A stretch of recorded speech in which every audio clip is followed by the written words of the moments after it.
আলহামদুলিল্লাহি রাব্বিল আলামিন আর রহমানির রহিম মালিকি ইয়াউমিদ্দিন ইয়্যাকা না'বুদু ওয়া ইয়্যাকা নাস্তাঈন ইহদিনাস সিরাতাল মুস্তাকিম সিরাতাল লাযীনা আন'আমতা আলাইহিম গায়রিল মাগদুবি আলাইহিম ওয়ালাদ-দাল্লিন। এরপরে কি?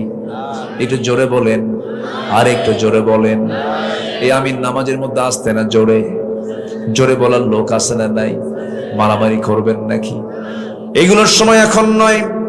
আমিন কেউ আসতে বলুক, কেউ জোরে বলুক, কেউ 3 রাকাত পড়ুক, কেউ 1 রাকাত বেতের নামাজ পড়ুক, কেউ 8 রাকাত পড়ুক, 20 রাকাত পড়ুক, ফরজ নামাজের পরে মোনাজাত পড়ুক বা মোনাজাত করুক বা না করুক, আমিন আসতে বলুন, জোরে বলুন, কোনো সমস্যা নাই। এই সমস্ত বিষয় নিয়ে আমাদের এখন কোনো নাটক করার সময় নাই। আমাদের একটাই কাজ হলো, আগামীর বাংলাদেশকে আমরা দেখতে চাই ইসলামের বাংলাদেশ। ঠিক কিনা বলেন? ইসলামী মূল্যবোধ যেন থাকে, ইসলাম যেন থাকে, আমরা এমন একটা বাংলাদেশ আমরা দেখতে চাই। জোরে বলি ইনশাআল্লাহ। আমার বন্ধুগণ, আমার ভাইরা, সব দুনিয়া থেকে একদিন বিদায় নিয়ে নেব। চোখের সামনে কত বন্ধুর বিদায় হয়ে গেল। দুপচাচি একটা উপজেলা আছে, আপনাদের একই আসন মনে হয় নাকি? দুপচাচি একটা উপজেলা, সেখানে তালুচ একটা এলাকা আছে, তালুচ আছে না, একটা এলাকা আছে। সেই এলাকায় একটা আমার বন্ধুর বাড়ি ছিল, একসঙ্গে পড়াশোনা করতাম। জিয়া নাম তার, জিয়াউর রহমান নাম। ছেলেটা আর্মিতে চাকরি করতো, একসঙ্গে আমরা পড়াশোনা করেছি, আলিম ক্লাসে পড়েছি, বহুদিন কথা হয় না। হঠাৎ করে একদিন তার নাম্বারটা আমার কাছে ছিল, ফোন দিলাম। ফোন দেওয়ার পরে ফোনটা উঠালো, মহিলার কণ্ঠ ভেসে আসলো। সালাম দিলাম, উত্তর দিল। ভাবলাম মনে হয় তার হালিয়া হবে, তার বউ হবে। বললাম, ভাইটা কোথায়? ভাই তো নাই। আসলে আমাকে একটু বলবেন, আমি অমুক ফোন দিয়েছি, আমাকে যেন একটু ফোন ব্যাক করে। কেঁদে কেঁদে বলছে, ভাই রে, আপনার ভাই তো এমন জায়গায় বেড়াতে গেছে যে দেশ থেকে মানুষ ফিরে আসে না, চলে গেছে একদম। আমি থমকে গেলাম, আহারে, জানলাম না হঠাৎ করে কোন দিন বিদায় হয়ে গেল। ছোট্ট একটা সন্তান রেখে চলে গেছে। এই তো দুনিয়ার নিয়ম, কখনকার পতন হবে, কখনকার মৃত্যু হয়ে যাবে, কেউ তো আমরা জানি না। সব একদিন দুনিয়া থেকে বিদায় নেব। যুবক, তুমি নতুন বিয়ে করেছো, নতুন সংসার শুরু করেছো, বিয়ের বয়স মাত্র 2 বছর, ছোট্ট একটা বাচ্চা হয়েছে, 7 দিন 8 দিন বয়স। হঠাৎ করে তুমি আদমদিঘির বাজারে বাজার করতে গিয়া রোডের খাদে পড়ে হুন্ডা অ্যাক্সিডেন্ট করে মারা গেলে। মারা যাওয়ার সঙ্গে সঙ্গে বউয়ের কানে সংবাদ চলে গেল। বউটা জানলো, কানলে কাঁদতে কাঁদতে বেকারার হয়ে গেল, অজ্ঞান হয়ে গেল, গলা ভেঙে গেল। ঘুমাস না, ঘুম নাই, দাও খাওয়া নাই, দাওয়া নাই। 3 দিন 4 দিন চলে যাবে, কিন্তু 7 দিনের মাথায় তার খাবার শুরু হবে, কথাও শুরু হয়ে যাবে, একটু হাসি মুখে আসবে। 1 মাস চলে যাবে, 1 মাস যাওয়ার পরে দেখবে অনেকটা ভালো হয়ে গেছে। 2-3 মাস যাওয়ার পরে হঠাৎ করে তার আব্বা আম্মা বলবে, চল আমাদের বাড়িতে নিয়ে যাই তোরে। 7-8 মাস হওয়ার পরে ওই বাপ মা ওই বউটাকে, তোমার সুন্দরী বউটাকে তোমার বিয়ে দিয়ে দেবে, অন্যের ঘরে চলে যাবে। নতুন স্বামী পাওয়ার পরে বলবে, ওই বাপ মাকে ফোন করে আপনার সেই স্ত্রীটাই বলে ফেলবে। যুবক, বাপ মাকে ফোন দিয়ে বলবে, আব্বা তোমরা যে সিদ্ধান্ত নিয়েছো, আমাকে নতুন করে বিয়ে দিয়েছো, আগের স্বামীর চাইতে এই স্বামীটা আমার আরো ভালো। এটাই হলো দুনিয়ার নিয়ম। আপনার জায়গা আরেকজন জায়গা দখল করে বসবে, কিন্তু পৃথিবীর সব আমাকে ভুলে গেলেও যিনি একটা সেকেন্ডের জন্য যিনি কখনো ভোলেন না, কখনো ভোলেন না, তিনি আমার। চিল্লায় বলেন কে? কে কে কে? সে আল্লাহর কাছে আমরা ধর্ণা দেব, আল্লাহর কাছে আমরা বলবো, আমাদের মনের চাওয়াগুলো বলবো। হাদিসে আসছে, তোমার জুতার ফিতাও যদি ছিঁড়ে যায়, তুমি আল্লাহর কাছে বলো, আল্লাহ আমার জুতার ফিতা ছিঁড়ে গেছে। যা মনে হয় আপনি আল্লাহর কাছে বলবেন। আমাকে দেওয়ার জন্য 24 ঘন্টা যিনি প্রস্তুতি নিয়ে থাকেন, তিনি আমার কে? আল্লাহর কাছে চাবো আমরা, বেহায়ার মতো চাবো আমরা লজ্জা নিয়ে যদি চাই, আল্লাহ আমাকে দেবেন না। আল্লাহ বেহায়ার মতো চাইলে পরে বেশি বেশি দিবেন। আমরা বেশি বেশি আল্লাহর কাছে চাবো, বেশি বেশি আল্লাহর কাছে আমরা বলবো। আল্লাহ বলছেন, বান্দারে যত বেশি চাবি তুই আমার কাছে, আমি তত বেশি খুশি হয়ে তোকে আমি আরো বেশি বেশি দান করবো। যেরকম সুবহানাল্লাহ। এই জন্য আমার ভাইয়েরা, আল্লাহর পথে আমরা ফিরে আসি। মৃত্যুর কথা চিন্তা করে যখন তখন মৃত্যু হয়ে যেতে পারে। আমার যেন মৃত্যুটা নামাজের মধ্যে হয়, আমার মৃত্যুটা যেন জিকির করতে করতে হয়, আমার মৃত্যু যেন হিংসা মুক্ত হয়ে যেন হয়। আমার বন্ধুগণ, আমার নবীজি এক সাহাবীকে দেখে বললেন, এই সাহাবী জান্নাতি। পরপর 3 দিন বলেন, কয়দিন?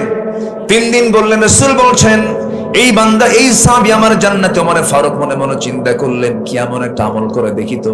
সাথে সাথে তার পিছে পিছে চলে গেলেন। পিছে যাওয়ার পরে তার আমলগুলো দেখলেন, কিন্তু তেমন ব্যতিক্রম কিছু দেখলেন না। সঙ্গে সঙ্গে ওমর বলছেন, ভাই, রাসূল তোমাকে জান্নাতি বলেছেন কেন? বুঝলাম না, একটু আমাকে বলো তো, তুমি কি আমল করো? কি এমন আমল, কি এমন আমল, ব্যতিক্রম কোন আমল করো, আমাকে একটু বলো তো। সঙ্গে সঙ্গে সাহাবী বলছেন, শোনেন, আমার ব্যতিক্রম আমল হলো, সারাদিন যত কিছু হোক না কেন মানুষের সাথে, রাতে যখন ঘুমাতে যায় তখন আল্লাহকে বলি, আল্লাহ, আমার তোমার বান্দাদের সঙ্গে যত বোঝাপড়া ছিল, যত ভুল বোঝাবুঝি হয়েছে, আমি মন থেকে সবাইকে মাফ করে দিয়ে আমি ঘুমাতে গেলাম। যখন সুবহানাল্লাহ, আমি হিংসা রাখলাম না, ক্ষমা করে দিলাম, প্রতিশোধ নেব না, সবাইকে মাফ করে দিলাম। সঙ্গে সঙ্গে ওমর ফারুক বলছেন, বুঝতে পেরেছি, তোমার এমন উদারতার কারণে আল্লাহ রাব্বুল আলামিন তোমার রাসূলকে, আমার রাসূলকে দিয়ে তোমাকে জান্নাতের ঘোষণা দিয়েছেন। যেরকম সুবহানাল্লাহ। এইজন্য আমার বন্ধুগণ, তওবা করে ফিরে আসবো আমরা কার পথে? আসতে বলবেন না, কার পথে? আমাদের সবার জীবনে গুনাহ আছে না নাই? কেমন গুনাহ আছে? আছে, গুনাহ আছে, গুনাহ আছে, গুনাহ আছে। আমাদের গুনাহ বড় না আল্লাহর রহমত বড়? বলেন, কার রহমত বড়? বলেন, আল্লাহর রহমত যত বড়। গুনাহ নিয়ে কোনো টেনশন করার দরকার নাই। টেনশন হবে, ঠিক আছে, টেনশন করব, কিন্তু তওবা করব কার কাছে? বলেন, আল্লাহর কাছে। আল্লাহ বলছেন, বান্দারে, তওবা করবি, আমার কাছে মাফ চাবি, আমি তোরে মাফ করে দেব। জোরে কান সুবহানাল্লাহ। আল্লাহ রাব্বুল আলামিন বলেন, আত-তাইবুনাল আবিদুনাল হামিদুনাস সাইহুনার রাকিউনাস সাজিদুনাল آمرون بالمعروف والناهون عن المنكر والحافظون لحدود الله وبشر المؤمنين। জোরে বলুন আল্লাহু আকবার। আল্লাহ 9টা গুণ অর্জনকারীকে জান্নাতের সংবাদ দিয়েছেন। এর মধ্যে 1 নম্বর হলো তওবাকারী যারা। আমরা তওবা করব কার কাছে? আল্লাহ আরেক জায়গায় বলছেন, ইয়া আইয়ুহাল্লাযীনা আমানু তুবু ইলাল্লাহি তাওবাতান নাসুহা। আরেক জায়গায় বলছেন, তুবু ইলাল্লাহি জামিআন আইয়ুহাল মুমিনুনা লাআল্লাকুম তুরহামুন। জোরে বলুন আল্লাহু আকবার। খাঁটি মনে তওবা করো, আল্লাহর কাছে চোখের পানি ফেলে কাঁদো। তুমি কি জানো, তোমার চোখের পানি, 1 ফোঁটা চোখের পানি এত মূল্যবান আল্লাহর কাছে, পৃথিবীর কোনো মানুষ তোমাকে মূল্য নাও দিতে পারে। বউ স্বামীর সামনে কাঁদবে, স্বামী বলবে, মেয়ে মানুষ এমন করে কান্দেই। আবার স্বামী বউয়ের সামনে কাঁদবে, স্বামী বউ বলবে, পুরুষ মানুষ এরকম কান্দে নাকি? এই পৃথিবীর কোনো মানুষ কান্নার মূল্য দেবে না। কিন্তু বান্দা যদি আল্লাহর ভয়ে 1 ফোঁটা চোখের পানি ফেলে, ওই 1 ফোঁটা চোখের পানি 7টা জাহান্নামকে নিভায়া দিয়ে আল্লাহ রাব্বুল আলামিন তার জন্য জান্নাত বরাদ্দ করে দিবেন। আমরা কাঁদবো কার কাছে? বলেন, আসতে বলেন, কাঁদবো কার কাছে? ইয়াখিরুনা লিল আযকান ইয়াবকুন।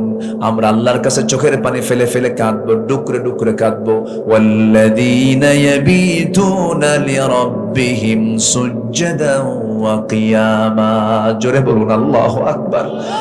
আল্লাহ রাব্বুল আলামিন বলেন, ওই সমস্ত বান্দাগুলো আমার পছন্দের বান্দা যারা রাত গভীর হলে পরে একাকী, কেউ দেখে না, নীরবে নিভৃতে চোখের ঘরের কোনায় বসে বসে ডুকরে ডুকরে সিজদার মধ্যে কান্দে। কেউ দেখে না, শুধু বান্দার সঙ্গে আল্লাহর সাক্ষাৎ হয়। আল্লাহ বলছেন, বান্দারে, তুই কাউকে না দেখা শুধু আমার কাছে অগোচরে কাঁদলি, বান্দা লুকায় লুকায় কাঁদলি, লুকায় লুকায় তোর সমস্ত গুনাহ আমি আল্লাহ মাফ করে দিলাম। তুই আমার কাছে লুকে লুকে কাঁদবি, আমার সামনে লুকে লুকে সেজদা দিবি, মসজিদে গিয়ে নামাজ পড়বি, বাকি নামাজগুলো ফরজ বাদে নামাজগুলো ঘরের মধ্যে আসবি, পড়বি, তাহাজ্জুদটা পড়বি, মনে মনে আল্লাহর কাছে, আমার কাছে চাবি, আমার কাছে প্রার্থনা করবি, আমার কাছে মাফ চাবি। তুই কি জানিস বান্দা, আমি তোর জন্য কত বড় দিওয়ানা, আমি তোর জন্য কত বড়, আমি তোর জন্য কত বড় উদার। তুই আমার কাছে চাইতে দিন, আমার যেতে দিতে দেরি নাই। আল্লাহু আকবার। সবাই কি নিতে রাজি আছেন? নিতে রাজি আছেন? দেবেন কে? দেওয়ার দায়িত্ব কার? চাওয়ার দায়িত্ব কার? আমার। আমি চাবো, জোরে বলি ইনশাআল্লাহ। তওবা করব কার কাছে? আসতে বলবো না, তওবা করব কার কাছে? ছোট্ট একটা ইতিহাস মনে পড়লো, বলবো নাকি? বলবো। মায়েরা মাহফিল আসছে নাকি? আসছে? এক মহিলা সাহাবীর কথা মনে হয়ে গেল। এক মহিলা সাহাবী জিনা করে ফেলেছেন, জিনার ফলে পেটে বাচ্চা চলে আসছে, চোখের পানি ফেলে ফেলে কাঁদতে কাঁদতে বেকারার হয়ে যাচ্ছে, না হারে কত বড় ভুল করে ফেললাম। নবীর কাছে গিয়ে বলছে, হুজুর বড্ড ভুল করে ফেলেছি। কি করেছো? জিনা করেছি। রাসূল বললেন, না করো নাই, কারণ জিনার জন্য সাক্ষী লাগবে 4 জন। কয়জন লাগবে বলেন? 4 জন সাক্ষী লাগবে। রাসূল বলছেন, না করো নাই। হুজুর করেছি। না করো নাই, করেছি। 3টি বার মানা করার পরও বলছেন, হুজুর যত বলবেন, আমি তো নিজেই সাক্ষী, আমি তো রাজ সাক্ষী, আমি নিজে জিনা করেছি। পেটে বাচ্চা আসছে নাকি? হ্যাঁ আসছে। কোনো কথা নাই। সন্তান ডেলিভারি হওয়ার পরে তুমি আসো। মহিলা চলে গেলেন। সন্তান ডেলিভারি হওয়ার 2 দিন 3 দিন 4 দিন পর নয়, মাত্র 1 দিন পর নবীর সামনে হাজির হলেন। হাজির হয়ে বলছেন, ইয়া রাসূলুল্লাহ, এই সন্তানটা ডেলিভারি হয়ে গেছে, আপনি আমার উপর আইনটা কার্যকর করে দেন। রাসূল বলছেন, সন্তান কি জীবিত না মৃত? হুজুর সন্তান তো জীবিত। কোনো কথা নাই, হাউলাইনি কামিলাইন, 2 বছর দুধ পান করাতে হবে। যাও। হুজুর বাঁচবো তার গ্যারান্টি কি? রাসূল বলছেন, গ্যারান্টি আমি দেব না, তবে আমি তোমার জন্য দোয়া করে দিচ্ছি। এবার রাসূল বলছেন, ও মহিলা সাহাবী, তুমি চিন্তা করো না, বাড়িতে চলে যাও। একটা প্রশ্ন করব আমি। আসামি বিচারকের সামনে যে বিচার চাওয়ার জন্য আসছে, কোনো পুলিশ লাগলো না, জেলখানা লাগলো না, ওই বান্দি হাজির হয়েছে একমাত্র কেবলমাত্র শুধুমাত্র কার ভয়ে? জাতিকে ভালো করার জন্য জাতির মধ্যে ঢুকায় দিতে হবে। র্যাবের ভয় না রবের ভয়? প্রশাসনের ভয় না আল্লাহর ভয়? আল্লাহর ভয় ঢুকায় দিতে হবে। জাতিকে নামাজি বানাতে হবে। যে নেতা নামাজের আন্দোলন করবে, সেই নেতার পথ ধরবো আমরা। ঠিক কিনা বলেন? ঠিক কিনা? নামাজ নাই, সম্পর্ক। আমার নবীজি বলে দিলেন, মহিলা চলে যাও। মহিলা চলে গেছি। সন্তান 6 মাসের মাথায় টোটালি দুধ বন্ধ করে সন্তানটাকে কোলের মধ্যে করে নিয়ে অন্য খাবারের প্র্যাকটিস করে দিল। নবীর সামনে চলে এসে বলছেন, ইয়া রাসূলুল্লাহ, এই যে সন্তান দুধ খাওয়া বন্ধ করে দিয়েছে, আমি ছাড়া বাঁচবে? হুজুর আজকে 3য়বারের মতো আসছে, আপনি আমাকে ফেরত দিবেন না। জিনার শাস্তি হলো তাকে কতল করো। কারণ বিবাহিত কোনো পুরুষ, বিবাহিতা কোনো মহিলা যদি জিনা করে, আল্লাহর ফয়সালা হলো তাকে দুনিয়া থেকে বিদায় করে দাও। কারণ সে নিজেও রোগী, নিজেও ভাইরাস, সমাজটাও কি করবে? ভাইরাস করে ফেলবে। রোগের মহামারী হয়ে যাবে। ওকে পৃথিবীতে বাঁচায় রাখার কোনো অধিকার নাই। আল্লাহর বিধান এটা সঙ্গে সঙ্গে কার্যকর হয়ে গেল। মহিলাকে নিয়ে গিয়ে উন্মুক্ত মরু প্রান্তরে পাথর যখন মারা হচ্ছিল, সাইয়েদনা আলী পাথর যখন মারছিলেন, কয়েক ফোঁটা রক্ত তার হাতে এসে লাগলো। নবীর সামনে বলছেন, হুজুর ওই মহিলাকে যখন পাথর মারছিলাম, নাপাক রক্তগুলো আমার হাতে এসে লেগেছিল। রাসূল বলছেন, আলী কার রক্তকে নাপাক রক্ত বলো? তুমি কি জানো ওই মহিলার রক্ত জমির স্পর্শ হওয়ার পূর্বে আল্লাহ রাব্বুল আলামিন তাকে জান্নাতের মেহমান বানায় নিয়েছেন। তওবার কারণে। কিসের কারণে বলেন? তওবার কারণে। রাসূল বলেন, জানাজা আমি পড়ায় দেব, জানাজার আয়োজন করো। জানাজা শেষ হয়ে গেল। আমার নবীজি জানাজা শেষ করার পরে বলেছেন, ও সাহাবীরা, এই মহিলা জীবনের শেষ সময় পর্যন্ত যে পরিমাণ তওবা করেছে, এই তওবাটা যদি মদিনার 70 জন গুনাহগারদের মাঝে যদি বন্টন করে দেওয়া হতো, প্রত্যেকের গুনাহ মাফ করে আল্লাহ সবাইকে জান্নাত দিয়ে দিতেন। জোরে কোন সুবহানাল্লাহ। তওবা করব কার কাছে? নফসের শুদ্ধতার জন্য 10টা পন্থা চলছে। 1 নম্বরে পন্থা কেবল হলো আমরা 1 নম্বরে গেলাম, খাঁটি মনে আমরা তওবা করব। এখনো পড়ে আছে কয়টা বলেন? নুরু ওয়াজ শুরু না শেষ? ওয়াজ কি শেষ না শুরু? কষ্ট নাই তো? কষ্ট নাই? ঘুমান না? ঘুমও নাই? মিছা কথা। রাতের বেলা ঘুম ধরে না? ঘুম আসে। সব দিকে তাকাবো আমরা, জোরে বলি ইনশাআল্লাহ। মাহফিলটা অনেক সুন্দর সাজিয়েছেন আপনারা, এত সুন্দর নিরিবিলি করে মাহফিলটাকে সাজিয়েছেন, চতুর্দিকে ডেকোরেশন করে মাহফিলটা একটা আদর্শ মাহফিলের রূপ নিয়েছে। বলি আলহামদুলিল্লাহ। জোরে বলি আলহামদুলিল্লাহ। আল্লাহ মাহফিলকে কবুল করে, জোরে বলি আমিন। আত্মশুদ্ধির জন্য, নফসকে শুদ্ধর জন্য আরেকটা কাজ করতে হবে, সালাতের প্রতি আমরা যত্নশীল হব। জোরে বলি ইনশাআল্লাহ। নামাজ পড়বো কয় ওয়াক্ত? আপনার গ্রামের কোন ওয়াক্তের মসজিদে মুসল্লি বেশি হওয়া দরকার? বলেন সবচেয়ে বেশি মুসল্লি হওয়া দরকার কোন ওয়াক্তের? সবচেয়ে কম কোন ওয়াক্তে? এখন বলেন। আমার গ্রামকে আমরা 100% মুসল্লি মসজিদে হাজির করব। জোরে বলি ইনশাআল্লাহ। এটার জন্য আমরা দাওয়াতের টিম, নিজেরা উদ্যোগ নিয়ে দাওয়াতের টিম তৈরি করবো। আল্লাহ তুমি প্রত্যেক মসজিদকে নামাজ দিয়ে আবাদ দিয়ে ভরপুর করে দাও। জোরে বলি আল্লাহুম্মা আমিন। নাম্বার 3, সিয়াম সাধনা। আমরা রোজা রাখবো কার খুশির জন্য? আল্লাহর খুশির জন্য। সে রোজা কি শুধু রমজান মাস না সারা বছর? সারা বছরের রোজা আছে না? সোমবার বৃহস্পতিবার। সুস্থ যদি থাকতে চাই মাঝে মাঝে একটু রোজার একটু চিন্তা মাথায় নেওয়ার চেষ্টা করব ইনশাআল্লাহ। নাম্বার 4 হলো আল্লাহর জিকির করা। কার জিকির করা বলেন? এক জায়গায় না সব জায়গায়? সবসময় আল্লাহর জিকির করতে হবে, মুখটা ভিজায় রাখতে হবে আল্লাহর জিকির দিয়ে। আল্লাহ রাব্বুল আলামিন বলেন, আল্লাযীনা আমানু ওয়া তাতমাইন্নু কুলুবুহুম বিযিকরিল্লাহ আলা বিযিকরিল্লাহি তাতমাইন্নুল কুলুব। জোরে বলুন আল্লাহু আকবার। আল্লাহর জিকির করো, জিকিরেই তোমার অন্তরে প্রশান্তি আসবে। কিন্তু জিকিরের পরিভাষা রাসূল শিখিয়ে দিয়েছেন, যেমন করে রাসূল শিখিয়ে দিয়েছেন সুবহানাল্লাহ, আলহামদুলিল্লাহ, ইলাহা ইল্লাল্লাহ, আল্লাহু আকবার। এই চারটার বাইরে কোনো বানানো জিকির করা যাবে না। আমার দেশে বিভিন্ন দরবারের বিভিন্ন জিকির আছে, হু খাজা আছে না, এরকম আছে না, এরকম আছে না, এই সমস্ত বদমাইশিগুলো আছে। ওই সমস্ত জিকিরের ধারে দূরে যাওয়া যাবে না। এই সমস্ত ভণ্ডামি গুলো দেখবেন, এদের কিছু কিছু পাগল আছে, মোস এরকম মোটা, দাড়িও মোসও বড়, দাড়িও বড়, মাথার চুলে জট পাকতে পাকতে মহাজট, ওর মধ্যে উকুন থাকতে থাকতে উকুন পর্যন্ত বিরক্ত আছে না, এরকম আছে না? তেল টেল কিছু দেয় না, পাগল, হাসেও না, কান্দেও না, লাল সালু পড়ে থাকে, সালার চট পড়ে থাকে। আর ওই সমস্ত লোকগুলোকে যারা আল্লাহওয়ালা মনে করে তারা হলো জগৎ বিখ্যাত পাগল। ঠিক কিনা বলেন? পাগল কখন আল্লাহওয়ালা হয়? আল্লাহওয়ালা লোক কখনো অসামাজিক হয়? আমার নবীজির শেষ বিদায় নিয়েছেন, সুযোগ মারা গেছেন কার কোলে বলেন? স্ত্রীর কোলে। কার কোলে বলেন? রাসূল কতটুকু পারিবারিক ছিলেন, রাসূল কতটুকু সোশ্যাল ছিলেন, রাসূল কতটুকু পরিবারকে মূল্যায়ন করতেন যে তার শেষ বিদায় হয়েছে বিশ্ব নবীর একটা স্ত্রীর কোলে মাথা রেখে। আল্লাহু আকবার বলবেন না? আর এই পাগলগুলো রাস্তার মোড়ে মোড়ে শুয়ে থাকে, সিট হয়ে থাকে, গাঁজা খায় থাকে। আর পাগলগুলো যায় মাঝে মাঝে কিছু লোক যে বলে এটাই আল্লাহওয়ালা, দুনিয়ার কোনো জ্ঞান নাই। এরকম আছে না? কিছু লোক আছে না, হাটে সালার চট পড়ে পড়ে, বাচ্চা হয় না, পিছন দিকে যায় আর বলে বাবা আমারে বাচ্চা দিবা। ও কি বাচ্চা দেওয়ার মহাজন? আছে না, এরকম আছে না? নাই? দেখবেন সন্ধানের মোড়ও পাবে না, বিভিন্ন রেল লাইন টাইলাইনে সিট হয়ে পড়ে থাকে, একদম গায়ে গন্ধ, গাছা টাচা খায় একদম সিট হয়ে পড়ে থাকে। এগুলোর পিছু পিছু যায়, কিছু কিছু লোক বলে এটা বুঝি আল্লাহ না। সে মোষগুলো দেখছেন আপনি, মোষ তো কাটেই না, মোষ বড় হতে হতে এমন মোটা মোষ, হাইব্রিড জাতের মোষ একদম। সারার চট পড়ে পড়ে হাঁটে, পিছন দিয়ে বলে বাবা বাচ্চা দিবা। হাঁটতে হাঁটতে পেশাবও করে, রাস্তায় হাঁটতেছে আর পেশাব করতেছে।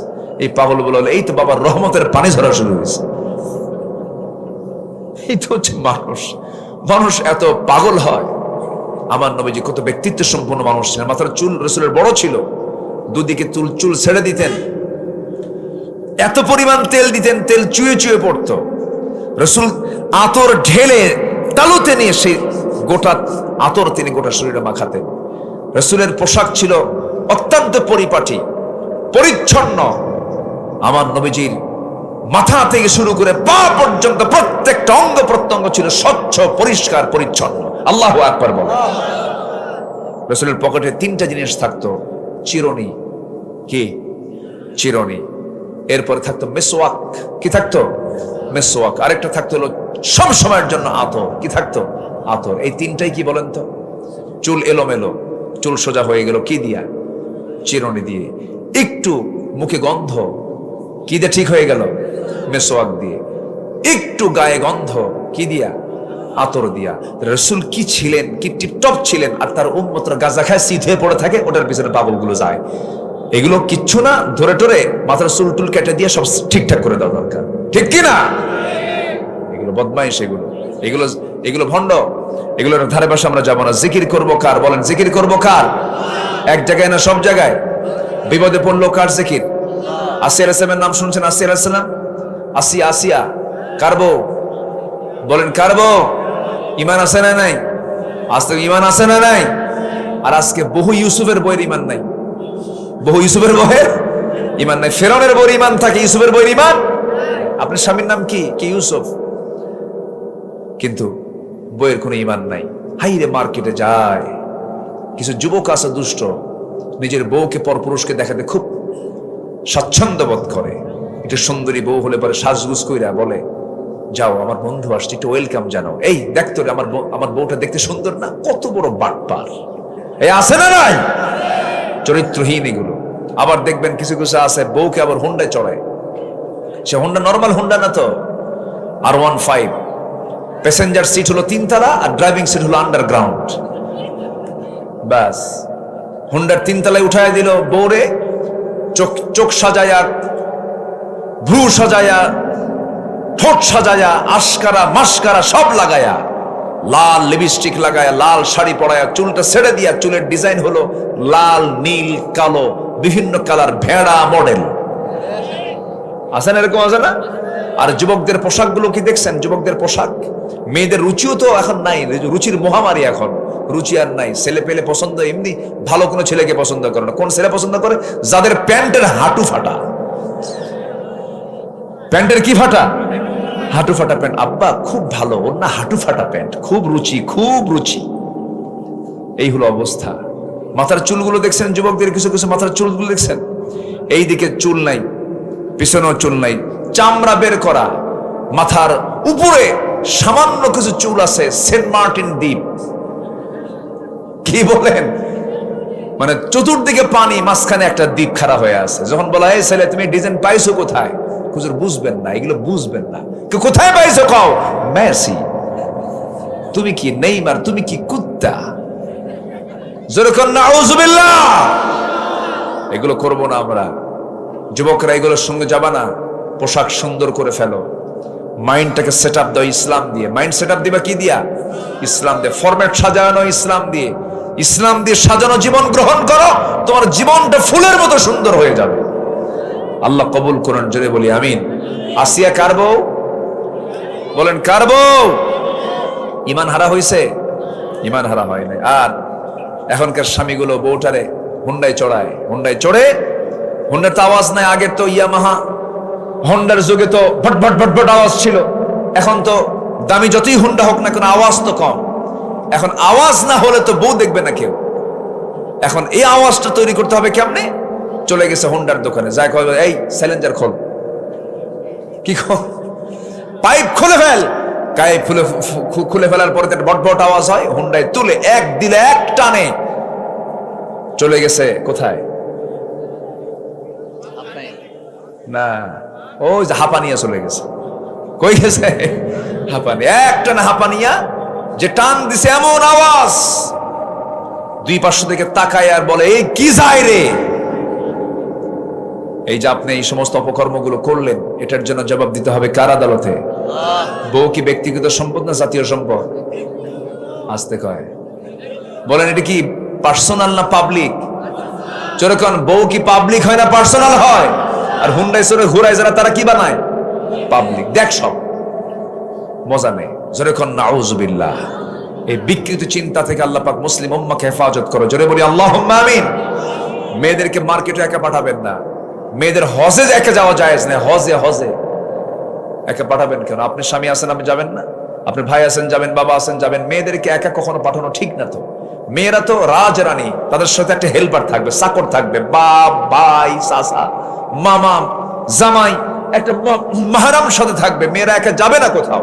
মেয়েদের যে একটা হেল্পার কে দিয়ে দিয়েছেন? কে দিয়ে দিয়েছেন? আল্লাহ দিয়ে দিয়েছেন। মেয়েরা কখনো একা যাবে না। কিন্তু মেয়েরা ঢং ঢং করে মার্কেটে চলে যায়। স্বামীকে ধমক দিয়ে বলে তুমি কি বুঝো কিছু? তুমি তো কসু বোঝো। শাড়ি কিনে আনো 300 টাকার শাড়ি 1500 টাকা দিয়ে, সংসার তো ধ্বংস করবা তুমি।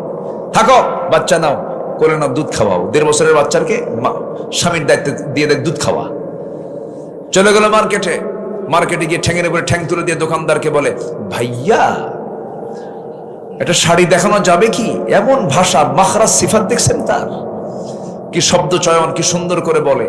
দোকানদার তো চিত হয়ে পড়ছে।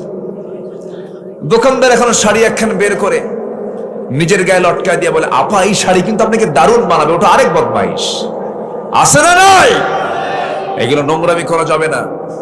আমরা সচেতন হব নিজের পরিবারকে নিয়ে। নিজের পরিবারকে নিয়ে আমরা জান্নাতে যাবো ইনশাআল্লাহ। জোরে বলি ইনশাআল্লাহ। বউকে বলবে তুমি আমার দুনিয়ার জীবনের বউ, জান্নাতের বউ। কি আসতে কোন কেন?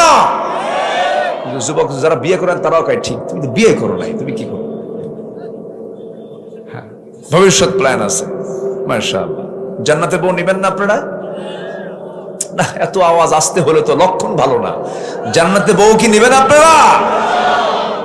হ্যাঁ, বুড়া চাচাও কইছে কিন্তু বুড়ি জানলে কিন্তু খবর আছে। মেয়ে মানুষ আল্লাহ পাক কেমন ভাবে বানিয়েছেন, হুরের গল্প করলেও হিংসা করে। জান্নাতে হুর দেবে এই গল্প যদি করা হয় তাও হিংসা করে। অতএব এই হুরের গল্প যদি করতেই হয় সকালবেলা করবেন, রাত্রেবেলা যেন করেন না।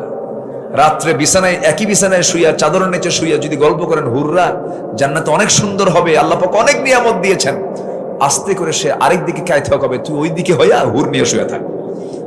কি কথা কি বুঝতেছেন আপনারা?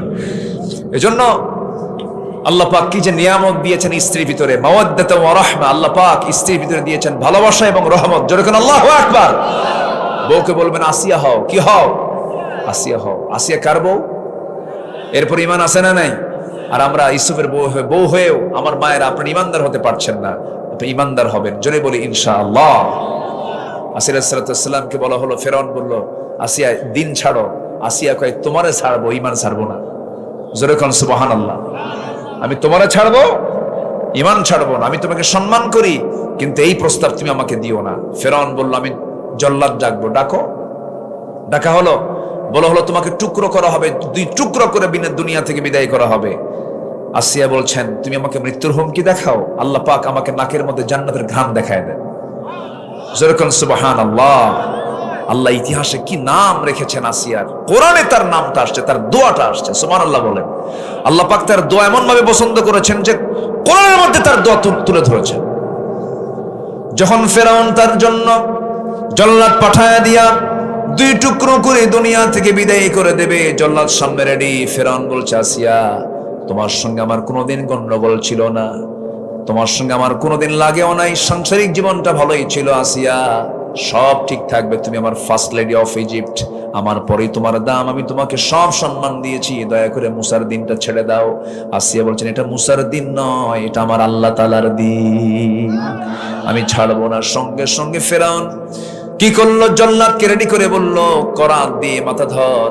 মাথায় যখন ধরা হলো করাত, সঙ্গে সঙ্গে আসসালাম একটা দোয়া পড়লেন। সেই দোয়াটা হলো রব্বি বিনিলি ইনদাকা বাইতান ফিল জান্নাহ ওয়া নাজ্জিনি মিন ফিরআউনা ওয়া আমালিহি। আয় আল্লাহ তাআলা তুমি আমার জন্য জান্নাতের মধ্যে একটা ঘর দিবা। কয়টা ঘর দিবা বলেন? একটা ঘর। 2টা ঘর চান না, একটা ঘর চেয়েছেন। একটা ঘর যেন তোমার ঘরের দেওয়ালের সাথে হয়, এবং তুমি ফেরাউনের অপকর্ম থেকে তুমি আল্লাহ আমাকে বাঁচায়া দাও। আল্লাহ রাব্বুল আলামিন তার দোয়া কবুল করলেন, দুনিয়া থেকে বিদায় নিলেন, কিন্তু বাতিল শক্তির কাছে মাথা নত না করে ঈমানটাকে বাঁচায়া রাখলেন। জোরে কোন সুবহানাল্লাহ।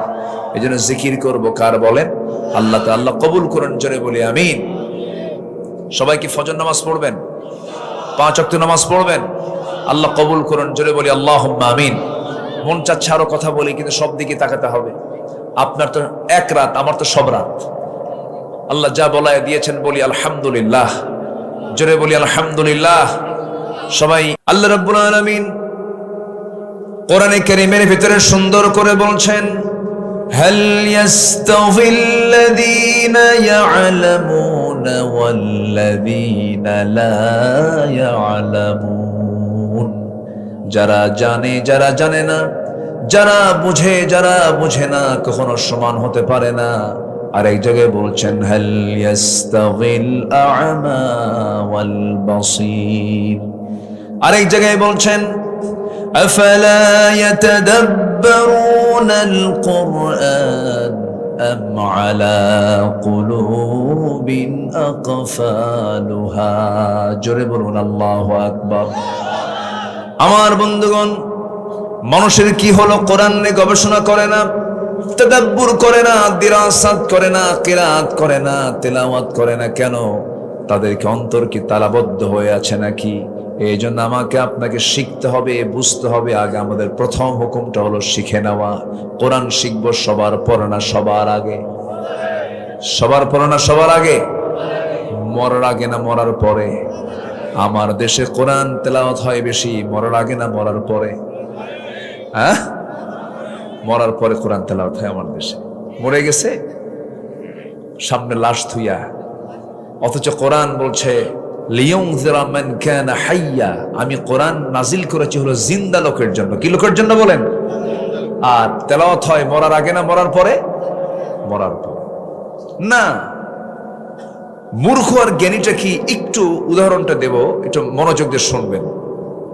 মূর্খ আর জ্ঞানী তফাৎটা অনেক। আচ্ছা, মূর্খ আর জ্ঞানী হওয়ার জন্য কিন্তু কামেল অথবা মাস্টার্স অথবা এমফিল পিএইচডি ডিগ্রি কিন্তু শর্ত না। জ্ঞানী হওয়ার জন্য এরকম অনেক জ্ঞানী আছে মাস্টার্স ডিগ্রি কিন্তু মূর্খ। আছে কিনা বলেন, আছে কিনা বলেন? আচ্ছা, কোনো সার্টিফিকেট যে লাগবে তা নয়। হালাল হারামের জ্ঞান প্রত্যেকটা ইমানদারের জীবনে এটা অর্জন করা ফরজ। কাসবুল হালাল ফারিদাতুন আলা কুল্লি মুসলিম। হালালের জ্ঞান আপনাকে অর্জন করতে হবে, তাছাড়া আপনি হালাল হারাম যদি না জানেন আপনি জীবনটা চালাবেন কেমনে? এই জন্য কোরআনের এলেম অর্জন করা শুধু আলেমদের জন্য না, সবার জন্য? সবার জন্য। মঞ্চে এসে অনেকে বলে, ভাই আমি তো এই মঞ্চের উপযুক্ত না, আমি কথা বলতে। তাহলে কথা বলেন কেন? কি কথা কি বুঝতেছেন আপনারা? তো বিষয়টা হলো সবার জন্য জানতে হবে, মুসলমান শিখতে হবে, জানতে হবে। সম্মানিত ভাইয়েরা, এক জ্ঞানী আর মূর্খ ওরা পাশাপাশি বসেছে, বাহাস। কিন্তু বাহাসটা হলো ইশারায়, কোনো কথা হবে না, শুধু ইশারায় বাহাস হচ্ছে। তো মূর্খ লোকটা জ্ঞানী লোকের সামনে বসে আছে, জ্ঞানী লোকটা মূর্খ লোকের সামনে বসে আছে। তো জ্ঞানী লোকটা একটা আঙ্গুল উঁচু করেছে, উনি বোঝাচ্ছেন ইলাহা কেউ না, ইলাহা মাত্র এক। তিনি কে? আসতে বলেন, তিনি কে? আল্লাহ। এরপর জ্ঞানী লোকটা 5টা আঙ্গুল উঁচু করে বোঝাচ্ছেন বুনিয়াল ইসলাম আলা খামসিন, ইসলামের ভিত্তি হলো 5টা। আচ্ছা, এরপরে জ্ঞানী লোকটা তিনি তার ব্যাগের মধ্যে ব্যাগে থাকা একটা ডিম সামনে বের করে রাখলেন। উনি ইশারায় এই 3টা কাজ করলেন। আর মূর্খ লোকটা যখন ওই শিক্ষিত লোকের একটা আঙ্গুল উঁচু করতে দেখছে, তখন সঙ্গে সঙ্গে মূর্খ লোকটা 2টা আঙ্গুল উঁচু করেছে। শিক্ষিত লোক যখন তার 5টা আঙ্গুল উঁচু করেছে, তখন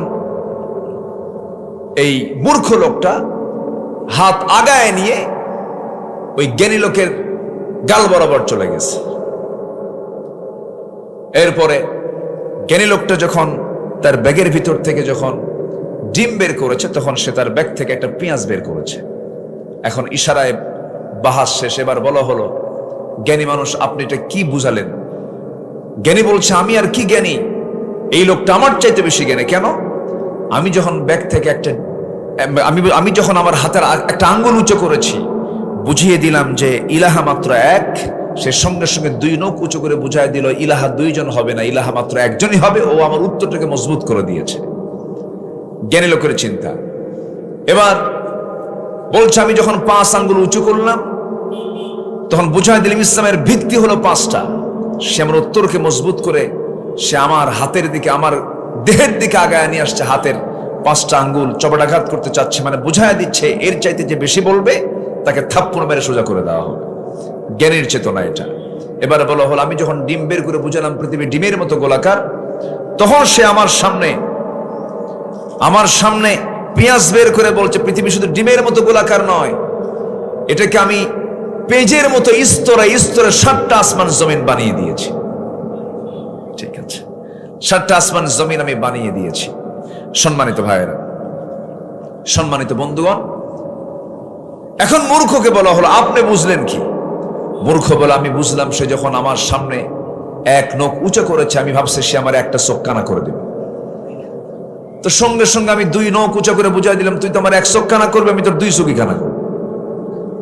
যখন সে আমার সামনে 5টা আঙ্গুল দেখালো, ভাবলাম সে আমাকে মনে হয় মারার জন্য প্রস্তুত নিচ্ছে। তখন আমি ভাবলাম, তুই মারার আগে আমি থাপ্পড় মেরে তোর গাল লাল করে দেব। যখন সে আমার সামনে একটা ডিম দেখালো, আমার কাছে অপমান বোধ হলো। তখন আমার ব্যাগের ভিতর থেকে আমি একটা পেঁয়াজ বের করে বুঝাই দিলাম, তোর ওই ডিমটারে আমার এই পেঁয়াজ দিয়ে ভাইজা ভুজে খায় শেষ করে দেব। তাহলে জ্ঞানীর চেতনা আর মূর্খের চেতনা কি কখনো এক হতে পারে? আসতে বলবেন না, পারে? পারে না। আজকের মাহফিলের আমার আলোচনার প্রথম মেসেজটা হলো, আমরা এখানে জ্ঞানী হতে এসেছি, শিখতে এসেছি। আমরা সারা জীবন শিখব। তাহলে আমার শত্রু শয়তান কখনো আমাকে অ্যাটাক করতে পারবে না। আমরা শিখতে রাজি আছি তো ইনশাআল্লাহ? প্রথম শিখবো আমরা কার ওহীর কিতাব। বলেন, কার কিতাব? কার কিতাব? এটা হচ্ছে অক্সিজেন। এটা কি বলেন তো?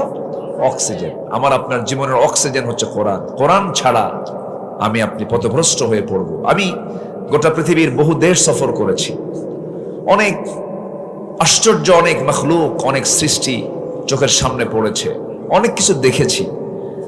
আল্লাহর যত সৃষ্টি আছে, যতটুকু আমার চোখে পড়েছে, আমার কাছে যতটুকু আশ্চর্য মনে হয়েছে, এর চাইতে অত্যাশ্চর্য মনে হয় আল্লাহর কালামে কোরআন। যেরকম সুবহানাল্লাহ, সামি'না কুরআনান আজাবা, এক আশ্চর্য কিতাব এটা। আপনি কি চান? এর মধ্যে সবকিছু আছে। সুবহানাল্লাহ বলা যাবে না ভাই? এটা জোরে বলে সুবহানাল্লাহ।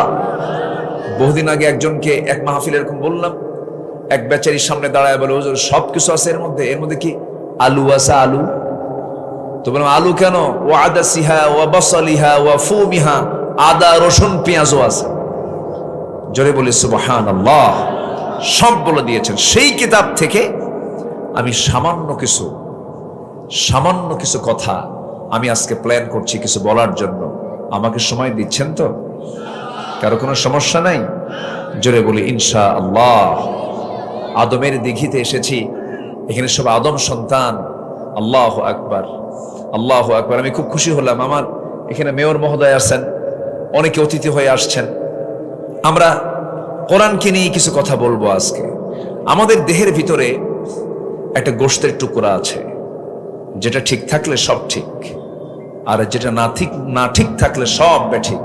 সেটা কি বলেন তো? কলব। সুন্দর হাদিসটা আপনারা বলতে পেরেছেন। আলা ইন্না ফিল জাসাদি লামুদগাতান ইযা সালুহাত সালুহাল জাসাদু কুল্লুহু ওয়া ইযা ফাসাদাত ফাসাদাল জাসাদু কুল্লুহু আলা ওয়া হিয়াল কলব।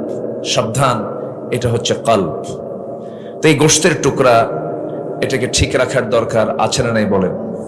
কি দিয়ে ঠিক করবেন? পানি দিয়া ধুয়ে টুয়ে ঠিক করবেন? এটা ঠিক করবেন কেমনে? আজকে আমার আলোচনার সাবজেক্ট হচ্ছে এটা। আমাকে সময় দেবেন তো ইনশাআল্লাহ? জি, আসুন। আমাদের নফসকে যদি আমরা শুদ্ধ করতে পারি, আমাদের সবকিছু ঠিক হয়ে যাবে। আর নফসকে যদি আমরা শুদ্ধ না করতে পারি, আমাদের সবকিছু এলোমেলো হয়ে যাবে। বহু আলেম ধরা খেয়ে যাবে, বহু রাজনীতিবিদ ধরা খেয়ে যাবে, বহু নেতা ধরা খেয়ে যাবে, বহু নামাজি ধরা খেয়ে যাবে, বহু আলেম ধরা খেয়ে যাবে, বহু শহীদ ধরা খেয়ে যাবে, বহু দানবীর সেই দিন ধরা খেয়ে যাবে। কার আদালতে? আল্লাহর আদালতে, শুধু নফসের প্রবলেমের কারণে। শহীদকে আল্লাহ রাব্বুল আলামিন বলবেন, বান্দা তুমি এখানে কেন আসছো? আল্লাহ, তোমার দিনকে বিজয়ী করার জন্য শহীদ হয়েছিলাম। আল্লাহ বলবেন না, তুমি যুদ্ধে গেছো, তোমাকে মুজাহিদ বলবে মানুষ, মুক্তিযোদ্ধা বলবে মানুষ, যোদ্ধা বলবে তোমাকে মানুষ। এই জন্য তুমি মানুষের বাহাবা নেবার জন্য যুদ্ধে গিয়ে মারা গেছো, শহীদের মর্যাদা তুমি পাও নাই। আজকে তোমাকে জাহান্নাম যেতে হবে। আলেম কেবল হবে আলেম, আলেম বলবে আল্লাহ তোমার দিন তোমার খুশির জন্য শিখেছিলাম না। মানুষ তোমাকে আলেম বলবে, তোমার প্রশংসা করবে, তুমি মানুষের জন্য, মানুষের বাহবা নেবার জন্য আলেম হয়েছে, আজকে জাহান্নামে চলে যাও। যখন হাফেজকে ধরা হবে, হাফেজ বলবে আল্লাহ তোমার জন্য আমি খুশি হয়ে, আমি তোমার জন্য, তোমার খুশির জন্য হাফেজ হয়েছেন না। মানুষ তোমাকে হাফেজ বলে সম্বোধন করবে, এই জন্য তুমি হাফেজ হয়েছ। দানবীর কেমন করে ধরা হবে? আল্লাহ রাব্বুল আলামিন নিয়তের বিশুদ্ধতার অভাবে অনেক বান্দাকে জাহান্নাম দেবেন। এই হাদিসটা যখন আমার চোখের সামনে পড়ে, হঠাৎ করে আমার ভিতরে কেমন যেন একটা কাঁপুনি শুরু হয়ে যায়, না জানি সেই কাতারে আমরা যাই কিনা। আমার বন্ধুগণ, সেই জন্য সবার আগে বাহিরটা সুন্দর করব না ভিতরটা সুন্দর করব? বলেন বলেন, কি সুন্দর করব? কি সুন্দর করব? ভিতরটা। ভিতরে যদি ঠিক হয়ে যায়, সব ঠিক হয়ে যাবে। কে সফল? আল্লাহ রাব্বুল আলামিন দু জায়গায় বলেছেন, আমপারার ভিতরে সূরা আলার মধ্যে বলছেন, ক্বাদ আফলাহা মান তাযাক্কা ওয়া যাকারা ইসমা রাব্বিহি ফাসাল্লা বাল তু'থিরুনাল হায়াতাদ দুনিয়া ওয়াল আখিরাতু খায়রুন ওয়া আবকা إن هذا لفي الصحف الأولى صحف إبراهيم وموسى জোরে বলুন আল্লাহু আকবার। কোন বান্দা সফল? আরেক জায়গায় বলছেন, قد أفلح من زكاها وقد خاب من دساها জোরে বলুন আল্লাহু আকবার।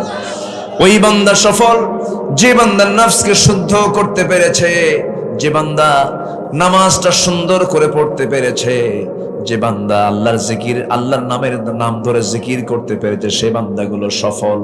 এই জন্য সফল হওয়ার জন্য আল্লাহ রাব্বুল আলামিন এক নাম্বার বান্দাকে বুঝিয়ে দিচ্ছেন, নফসটা ঠিক কর। নফসকে ভালো কিছু চায় না, কি বলেন? নফসের মধ্যে হিংসা ভরা, নফসের মধ্যে অহংকার ভরা, নফসের মধ্যে মারাত্মক কুচিন্তা ভরা, অবৈধ কামনা বাসনা দিয়ে ভরা। একজন নবী যাকে আল্লাহ রাব্বুল আলামিন নারীর ফিতনার মধ্যে ফেলেছিলেন, জেল পর্যন্ত খেটেছিলেন, সেই নবীর নাম কি বলুন তো? এত সুন্দর করে বলেন, বলুন কোন নবী? কোন নবী? ইউসুফ আলাইহিস সালাতু ওয়াস সালাম জেল পর্যন্ত খেটেছিলেন, কিন্তু জেলখানায় গেলে কি হবে? সেই জেলখানায় ঢোকার পর আল্লাহ রাব্বুল আলামিন তাকে খাদ্যমন্ত্রী বানায়া দিয়েছেন। যেরকম সুবহানাল্লাহ। তাহলে নবীরা কি মন্ত্রী ছিলেন? আজ থেকে নবীরা মন্ত্রী ছিলেন? নবীরা কি শাসক ছিলেন? ছিলেন। কিন্তু আমাদের না সমাজে একটা আছে যে হুজুররা নামাজ কালাম পড়বে, এর আবার কি করবে? ইমামতি করবে, একটু এলেম টেলেম শিখাবে। হুজুরদের কাজ এরকমই। বহুদিন আগে এক মাহফিলে গেছি আমি, একটা ছোট্ট ছেলে আমার দিকে বারবার তাকায় আছে, 8 থেকে 9 বছর বয়স। তো আমি বলছি, বাবা তুমি আমার দিকে তাকায় কি দেখো? হুজুর, আমি ভাবছিলাম হুজুররা ভালো, কিন্তু হুজুররা ভালো না কেন? হুজুররা বিয়ে করে আবার বাচ্চাও হয়। কি কথা কি বুঝতেছেন আপনারা? মানে আমাদের কি মানুষ না দেখতে চায় যে আমরা যেন মানে এগুলো নিয়ে আমাদের কোনো হেডেক থাকার কথা না, আমরা যা করি করি, ওরা মদের দোকান দেবে, আমরা যা দোয়া করে আসবো, এরকম একটা চিত্র তারা দেখতে চায়। আচ্ছা বলেন তো, রসুল নামাজ পড়বেন আর আবু জেহেল রাষ্ট্রের মধ্যে মদ আর জুয়ার কারবার করবে, রসুল কি থাকতে পারবেন? এটা কি মেনে নেওয়া যায়? মানে মেনে নেওয়া যায়? বুঝতে হবে সমাজের নেতৃত্বে ভালো মানুষ আসা দরকার।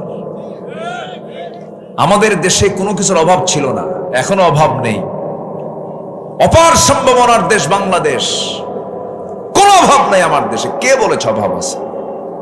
কাতারে আমার একটা সফর ছিল, কাতারে। সেই কাতারের একটা প্রোগ্রামে আমি গিয়েছিলাম, মাহফিল কিছু ছিল, কোনো গাছগাছালি নাই, শুধু মরু আর মরু। ছোট্ট একটা দেশ, কোথাও কোনো গাছ নাই। একটা গ্রিন জোন দেখলাম, কিছু গাছ লাগানো। এখানে গাছ হলো কেমনে? নিচের দিকে তাকায় দেখি গাছ ঠিকই আছে, কিন্তু গাছের প্রত্যেকটা গোড়ায় গোড়ায় স্যালাইন লাগানো। স্যালাইন লাগানো বুঝলেন কি? পানির লাইন লাগানো। আর প্রত্যেক দিন বিকেলবেলা হেলিকপ্টার দিয়ে, বিমান দিয়ে সেখানে পানি গাছের আগায় আগায় পানিগুলো দিয়ে কোনো মতো গাছগুলোকে বেঁচে রাখে। আর আমার দেশের আবহাওয়াটা দেখেন, একটা বাচ্চা পেয়ারা খেলো, বিচি সহ পেয়ারা, সেই বিচিটা বাড়ির পিছনে গিয়ে সে টয়লেট ছাড়লো, সেই বিচি থেকে গাছ হলো, সেই গাছে আবার পেয়ারা ধরলো, সেই পেয়ারা আবার খাইলো। আমাদের দেশের মাটিটা দেখছেন আপনি? এই মাটি সোনার চেয়েও খাঁটি, সব ছিল। কিন্তু ওই যে স্বাধীনতার স্থপতি, যার প্রশংসা, আমরা দেশ স্বাধীন করে আমরা কোনো কিছুর খনি পাই নাই। মানুষ দেশ স্বাধীন করে পায় তেলের খনি, গ্যাসের খনি, সোনার খনি, আর আমি পাইছি চোরের খনি। কথাটা কিন্তু অনেক দামি কথা, খুব আফসোস করে তিনি বলেছিলেন। সেই চোর এখনো আছে না নাই? আসতে বলেন, আছে না নাই? দালালি আছে না নাই? বাটপাড়ি আছে না নাই? আমরা এগুলোকে একটু সতর্কতার সাথে আমরা একটু সামনে সচেতন হয়ে সৎ নেতৃত্বের বাংলাদেশ আমরা গড়তে চাই। জোরে বলি ইনশাআল্লাহ। একটা কল্যাণ রাষ্ট্র গড়ার জন্য সবার আগে শর্ত হলো নেতৃত্ব সৎ হতে হবে। সন্ত্রাস নির্ভর, চাঁদাবাজি নির্ভর কোন নেতৃত্ব আমরা বাংলার জমিনে আর দেখতে চাই না। কষ্ট পাচ্ছেন নাকি আপনারা? সম্মানিত ভাইয়েরা, দেশের কোনো টাকা রাখে নাই তো। বিগত 16 বছরের যারা সরকারে যারা ছিল, এটাকে বৈধ না অবৈধ? মানে সন্তান ঠিকই হয়েছে কিন্তু বিয়ে হয় নাই। কি হয় নাই? এটার নাম কি বৈধ সন্তান, অবৈধ সন্তান? অবৈধ সরকার। আমি ওদেরকে এমপি বলি না। ওই 16 বছরে যারা এমপি ছিল, এটা অবৈধ, এমপি বলাই জায়েজ নাই, ঠিক কিনা? ওই লোকগুলো দেশের টাকাগুলো রাখছে না নিয়ে চলে গেছে? আছে না সব নিয়ে গেছে? সব নিয়ে গেছে। আর শুধু 16 বছর শুধু জিকির করছে, স্বাধীন করেছি দেশ। দেখেন না, দেখেন, মানে ওদেরই দেশ, আর আমরা এই দেশের হলো কি ভাড়াটিয়া। আমাদেরকে ভাড়াটিয়া মনে করেছে। আর পার্শ্ববর্তী একটা প্রতিবেশী রাষ্ট্র আমরা পাইছি, মাশাআল্লাহ। ওদের আচরণ হলো কেমন জানেন? গ্রামের গরিব রিকশাওয়ালার সুন্দরী বইয়ের মতো। গ্রামের গরিব রিকশাওয়ালার সুন্দরী বইয়ের মতো। গ্রামের রিকশাওয়ালার গরিব সুন্দরী বইয়ের দিকে যেরকম বদনজর থাকে সবার, প্রতিবেশী রাষ্ট্রের আচরণ হলো আমাদের সাথে এমন আচরণ। আমাদের কপাল ভালো না, বুঝলেন? আমরা প্রতিবেশী ভালো পাইনি। বাবরি মসজিদ সহ অসংখ্য মসজিদ তারা তালা মেরেছে, ভেঙ্গেছে। তাদের কাছ থেকে আমাদের শেখার কিছু নেই। এই পর্যন্ত 14,500 বার 47 থেকে নিয়ে 2025 সাল পর্যন্ত সাম্প্রদায়িক দাঙ্গা হয়েছে, কিন্তু আমার দেশের একটা মন্দির আমরা ভাঙতে দেই নাই। আদমদিঘির বাজারে যান, সান্তাহারের বাজারে যান, হিন্দু ভাইদের ব্যবসা সবচাইতে নিরাপত্তায় তারা ব্যবসা করে। এটা আমরা দেখিয়েছি। আমরা মুসলমান, আমরা হিন্দু ভাইদের সম্মান জানাতে সফল হয়েছি। ওরা হয়নি, ওরা হবে না, ওদের দ্বারা সম্ভব না। আমরা চিনতে পেরেছি সবকিছু। আমরা দেশের স্বাধীনতার সমত রক্ষায় সকল কিছুর স্বার্থ ভুলে গিয়ে আমরা এক প্ল্যাটফর্মে আসতে চাই। সবাইকে আসতে রাজি আছেন তো ইনশাআল্লাহ? আমাদের তারুণ্যরা শিখিয়েছে, দিল্লি নয় ঢাকাকে বলো, দিল্লি নয় ঢাকা হতে হবে, ঠিক কিনা? যখনই আপনি দালালি করবেন আপনি জিততে পারবেন না, আপনি ধ্বংস হয়ে যাবেন। আমাদের নিজস্ব স্বকীয়তা আছে না নাই? বলেন তো, আছে না নাই? আছে। আমরা সচেতন হব, জ্ঞানী হব, একটা কদম ফেলবো আমরা সচেতন হয়ে। জোরে বলি ইনশাআল্লাহ, আরো জোরে বলুন ইনশাআল্লাহ। নফসকে আমরা কি ভেজাল রাখবো না নির্ভেজাল করব? নির্ভেজাল। হিংসা করা যাবে? হিংসা করা কি কেমন পাপ?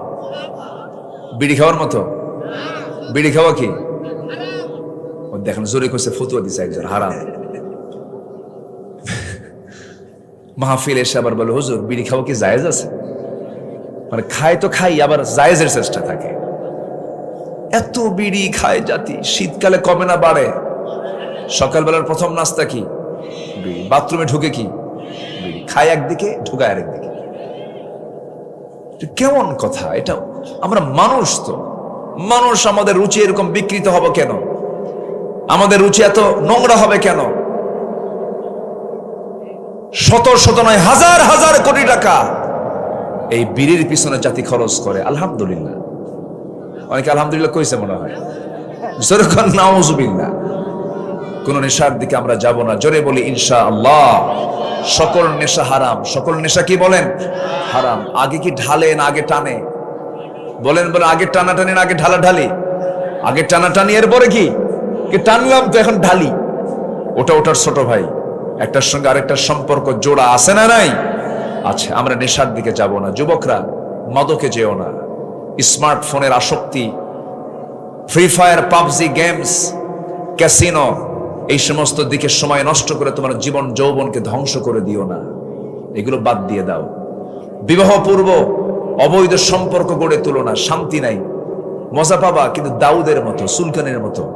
দাউদ যখন চুলকায় খুব মজা পাওয়া যায়, যখন চুলকানি কমে যায় তখন জলে, মজা থাকে না। এই জন্য বিয়ার আগে চুরি ফিতে কিনে দেওয়া, এগুলো লস প্রজেক্ট।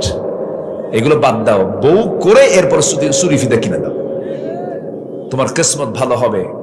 অবৈধ কোনো খারাপ দৃশ্যের দিকে তাকায়ও না। একটা মোবাইল তোমার জীবনকে ধ্বংস করে দিতে পারে। কোনো লাইনের দিকে যেও না। Imo, viber, messenger, WhatsApp, Instagram, Kurigram, এগুলো কইরো না। এগুলো বাদ দিয়ে দাও। যুবকরা কিন্তু সব বোঝে। যুবকরা বোঝো না? তোমরা বুঝতেছো না আমার কথাগুলো? তোমরা কি রাগ করতেছো নাকি? তুমি কি জানো তুমি এক টুকরো বাংলাদেশ? তুমি বাংলাদেশের স্বাধীনতা রক্ষার জন্য তুমি জীবন দিয়েছো জুলাই আগস্টে, ঠিক কিনা? আমরা ইতিহাসকে ভুলে যাই, জানেন? আমরা ইতিহাসকে ভুলে যাই। সবচেয়ে বড় দোষ এই জাতির, ইতিহাস মনে রাখে না। কি করে তারা জীবন বাজি রেখে রাস্তায় নামলো, জীবন দিল। শোনেন, জীবন দেওয়া সহজ না। যত রক্ত লাগে দেব, প্রয়োজনে লোক পাঠাবো, আমি যাব না। এই জাতীয় লোক কম না বেশি বলেন তো? আমার সন্তানরা সব মাঠে নেমেছে। কি পরিমাণ ত্যাগ তাদের। ভাবছিলাম যুবকরা মনে হয় শেষ হয়ে গেল, না, জাতে মাতাল। তাহলে ঠিক একদম দুপুরবেলা যে গণভবনে মুরগির রান খাইছে, খাইছে না খাইছে না খাইছে না। এজন্য আমি বলতে চাই, যুবকরা তোমরা কান খাড়া করো। আগামীর সমর্থন হবে তারুণ্যদের সমর্থন। তোমরা সিদ্ধান্ত নিতে ভুল করবে না। সৎ, যোগ্য, অযোগ্যদের নেতৃত্বে বাংলার জমিন আমরা বাস্তবায়ন হতে দেব না। এর জন্য আমাদের সিদ্ধান্ত হয়, আল্লাহ কবুল করুন। জোরে বলি আমিন, আরো জোরে আমিন। তাহলে আমরা নফসকে ঠিক করার দরকার আছে না নাই? নফস ঠিক হবে নামাজের আগে না নামাজের পরে? নামাজের আগে। নফস ঠিক করতে হবে নামাজের আগে না নামাজের পরে? নামাজ পড়া। অনেকে বলে হুজুর নামাজ না পড়ি ইমান ঠিক আছে। দেখেন, ও নামাজ না পড়ে ওর ইমান ঠিক। নফস ঠিক করার জন্য একটা পরিবেশ দরকার আছে না নাই বলেন তো? এরকম একটা নামাজের পরিবেশ লাগবে। নামাজের পরিবেশে যাবেন, দেখবেন আপনার নফস অনেকটা ঠিক হয়ে গেছে। আমার দেশে আবার কিছু কিছু দরবারে নামাজ লাগে না। খাজা দিল কর তাজা, ইসমে জালাল গাজার কলকি খাওয়া হালাল। যেরকম নাউজুবিল্লাহ। এখানে এক ভাই ছিলেন, কই উনি? আমার জেল পার্টনার। কই লিটন ভাই কই? চলে গেছে? আচ্ছা, আমার লিটন ভাই, আমরা জেলখানায় ছিলাম বেশ কিছুদিন 2018 সালে। হ্যাঁ, বসেন বসেন বসেন। হ্যাঁ, পিন্টু চেয়ারম্যান সহ। পিন্টু শুনছেন না আপনারা? হ্যাঁ, বসেন। জেলখানায় গেছিলাম, হাসিনা দাওয়াত দিছিল। গেছিলাম, দাওয়াত দিয়ে নিয়ে চলে গেল, থাকলাম। আমরা তো দেশের কোনো নেতৃত্বে ছিলাম না, আমরা তো দেশ চালাই নাই ভাই। ধরার কি দরকার ছিল বলেন? এই ধরার কারণে তো আজকে সে দিল্লি গিয়ে চল বসে থাকলো। এগুলো যদি না করতো সে ভালোই থাকতো। তো কি দরকার ছিল এগুলো করা? কি প্রয়োজন ছিল? কি অহংকার দেখছেন? রাজাকারের নাতিপুতিরা চাকরি পাবে? কথার সাইজ দেখেন। একটা প্রধানমন্ত্রীর ভাষা এমনটা হওয়া উচিত নয়। প্রধানমন্ত্রী একার না সবার? একার না সবার? ওই পদ, ওই চেয়ারটা সবার জন্য। আমার আল্লাহ তাআলা ফকিরকে খাওয়ান, ধনীকে খাওয়ান। আমার আল্লাহ তাআলা কাফেরকে খাওয়ান। আমার আল্লাহ তাআলা মুশরিককে খাওয়ান। আমার আল্লাহ তাআলা জিনাকারকে খাওয়ান। আমার আল্লাহ তাআলা চোর, ডাকাত, সন্ত্রাস সবাইকে খাওয়ান। আল্লাহ খাওয়ান না? খাওয়ান। যিনি প্রধানমন্ত্রী হবেন তার এগুলো ভাবনা থাকা উচিত। কিন্তু ওই দেখেন না, কথার সাইজ দেখেন না। আমার বাপ এই দেশ স্বাধীন করছে, প্রায় প্রায় বলতো না এই কথা? প্রায় প্রায় বলতো না? মানে ওটা তার পৈতৃক সম্পত্তি, আর আমরা তার ভাড়াটিয়া। আল্লাহ কয় যা, দিল্লি যা, বসে থাক, যা। আল্লামা সাঈদীর 25 বছর আগের বক্তব্য আল্লাহ পাক কবুল করে নিয়েছেন। উনি বলেছিলেন, গাছের গোড়ায় নাড়া দেব, মামাবাড়ি দিল্লি গিয়ে পড়বা। কোথায় গিয়ে পড়ছে বলেন? কোথায় গিয়ে পড়ছে? দিল্লির পাশাপাশি আরো জায়গা ছিল না? কলকাতা ছিল, আসাম ছিল, তারপরে ত্রিপুরার কি বলে আগরতলা ছিল, ইউপি ছিল, চেন্নাই ছিল, রাজস্থান ছিল, হায়দ্রাবাদ ছিল, এরপরে নেপাল, ভুটান, শ্রীলঙ্কা, মায়ানমার, ইয়াঙ্গুন, এরপরে ছিল বোনের বাড়ি লন্ডন, বিয়েই বাড়ি আমেরিকা। সব কোথাও যায় না, চলে গেছে মামাবাড়ি দিল্লি। আল্লাহ ওয়ালা যারা, তাদের দোয়া কে কবুল করেন? আসতে কে কবুল করেন? উনি বলেছিলেন, আমার সম্মান নিয়ে যারা সিনেমিনি খেলছে, আল্লাহ তুমি তাদেরকে জাতির সামনে ল্যাংটা করে দাও। দেয়নি?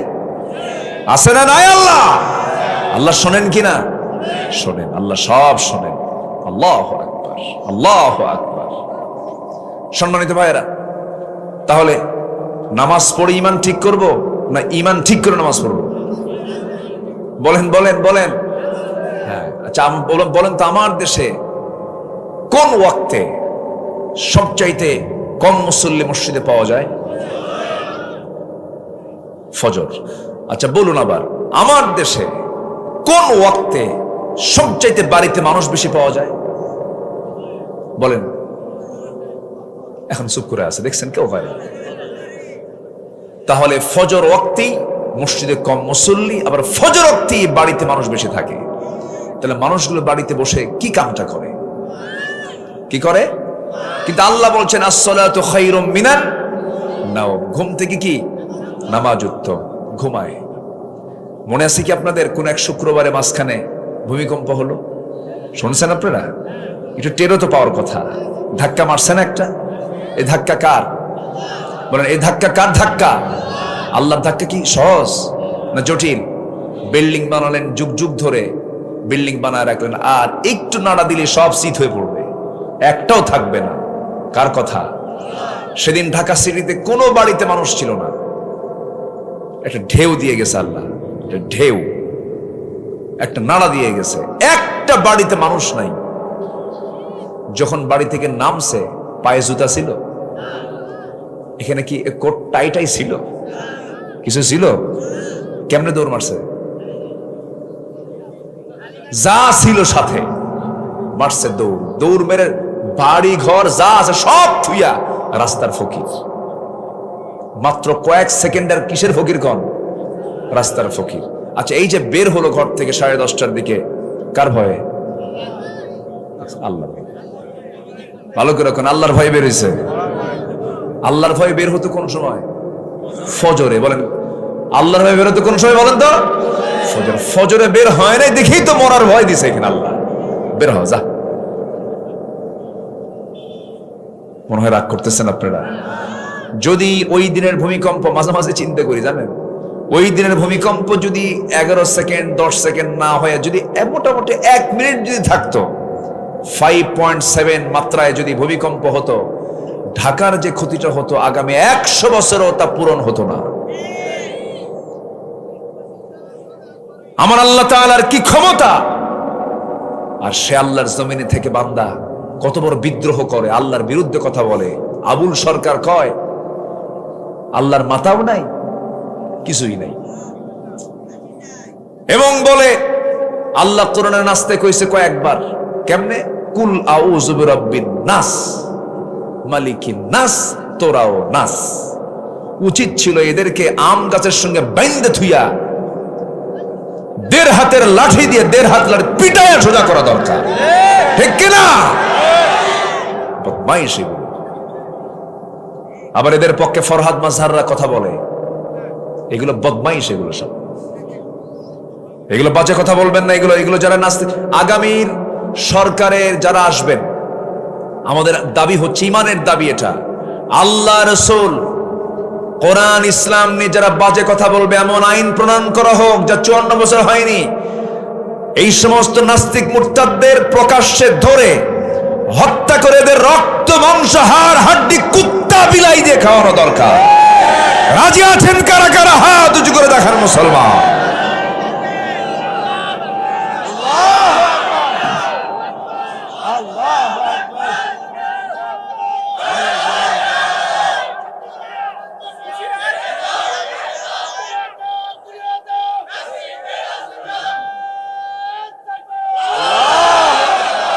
জোরে বলি আমিন।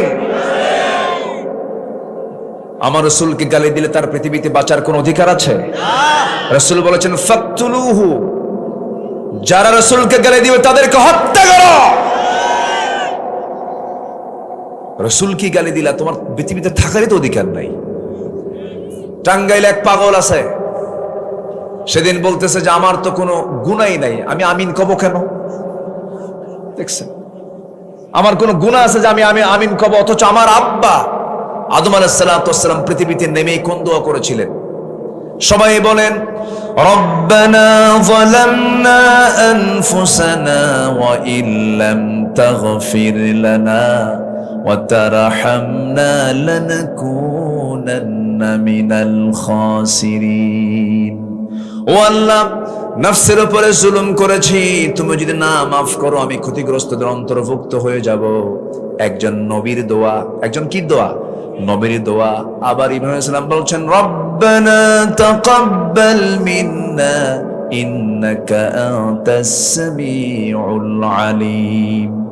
আরেকজন নবীর দোয়া, যারা পারেন ঠোঁট মিলিয়ে বলুন, লা ইলাহা ইল্লা আনতা সুবহানাকা ইন্নী কুনতু মিনাজ জালিমিন। আমার বন্ধুগণ নবীর আল্লাহর কাছে ক্ষমা চায়, প্রার্থনা করে, আর লতিফ সিদ্দিকী হয়ে আমার কোনো গুনাহ নাই পিটাইয়া সোজা করা দরকার। বেদগুলো বদমাইশ এগুলো। যা মনে আসে তাই কর। আসেন এরকম, আসে না, আসে না, আসে না? যা মনে আসে তা বলবেন কেন আপনি? এগুলো ঈমান হারা হয়ে যাবেন। আমরা নফসকে ঠিক রাখবো, জোরে বলি ইনশাআল্লাহ। এই যে আমরা একটা দোয়া পড়লাম, দোয়া ইউনুস, এই দোয়াকে কোন নবী কইছে? কোন নবী? তাকে বিপদে পড়ে আল্লাহ পাক বিপদে ফেলেছিলেন। উনি কিসের পেটে ছিলেন? কিসের পেটে বলেন? মাছের পেটে। আল্লাহকে বলছেন উনি? আল্লাহকে বলেছেন? সেই দোয়া এখনো আছে না নাই? কিয়ামত পর্যন্ত বান্দা এই দোয়াটা পড়বে। এই দোয়া প্রথম শুরু করেছেন ইউনুস আলাইহিস সালাম। বিপদে পড়লি আমরা এই দোয়াটা পড়বো, জোরে বলি ইনশাআল্লাহ। বহুদিন আগে আমার ঝিনাইদহ জেলার মহেশপুর আমার একটা মাহফিল ছিল। মহেশপুর থেকে আমি কুষ্টিয়া হয়ে ঢাকা ঢুকবো, এরকম প্ল্যান। তো ঝিনাইদহর কালীগঞ্জ থেকে আমি কুষ্টিয়ার দিকে আসতে নিয়ে একটা ডাকাতের কবলে পড়লাম। ডাকাতি চলছিল, প্রচন্ড কুয়াশা, দেখা যাচ্ছে না সামনের দিকে। বহু ট্রাক সেখানে থেমে গেছে, আর সামনে একটা গাছ কেবলামুখী করে রেখে দিছে। কি করে কেবলামুখী করে রাখছে? পীর সাহেবরা। তো ডাকাতি শুরু করছে। এখন আমি সেই দিনের ড্রাইভারটা ছিল আবার একটু ওই যে কানে কম শোনে, এটাকে এলাকায় কি বলে? ঠসা। ঠসা, বয়রা, বধির। আচ্ছা, কানে কম শোনে এরকম একটা লোক ড্রাইভার ছিল সেদিন, অনেক আগের কথা। তো আমি দেখি যে কুয়াশা, কিন্তু গাড়ি যাচ্ছে না, প্রচন্ড কুয়াশা, দেখা যাচ্ছে না। ডাকাতি হচ্ছে, আওয়াজ শোনা যাচ্ছে, একটু চিৎকার হচ্ছে, মনে হয় কোনো চাপাতি দিয়ে গুতাচ্ছে, চেষ্টা করছে। তো কিছুক্ষণ যাওয়ার পর ভাবলাম মনে হয় ডাকাতি শুরু হয়ে গেছে, এরকম কিছু হচ্ছে। আমি ড্রাইভারকে বললাম, ড্রাইভার দেখো তো সামনে কি হয়। বোঝে না, মানে কানে কম শোনে, জোরে বলতে পারতেছি না। দোয়া ইউনুস পড়ো, ইউনুসকে, মানে একে তো বিপদ, বুঝলেন, এই ঠসা নিয়ে আরেক বিপদে পড়ছে।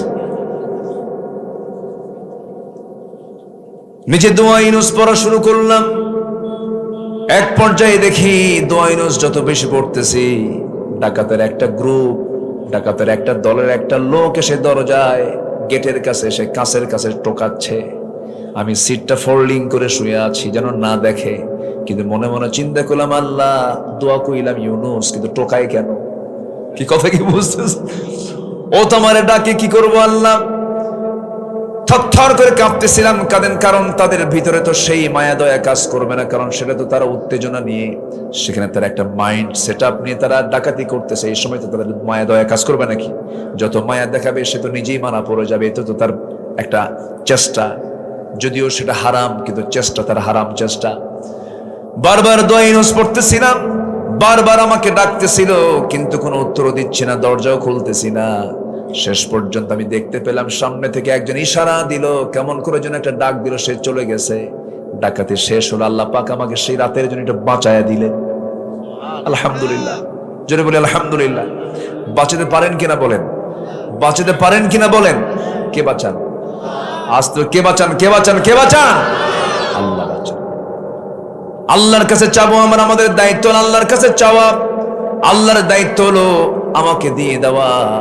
আমি চাবো, আমাকে দেবেন কে? চাওয়ার কাজটা কার আর দেওয়ার কাজটা কার? চাইতে দেরি কিন্তু দিতে দেরি নয়, কিন্তু আমরা তো চাই না।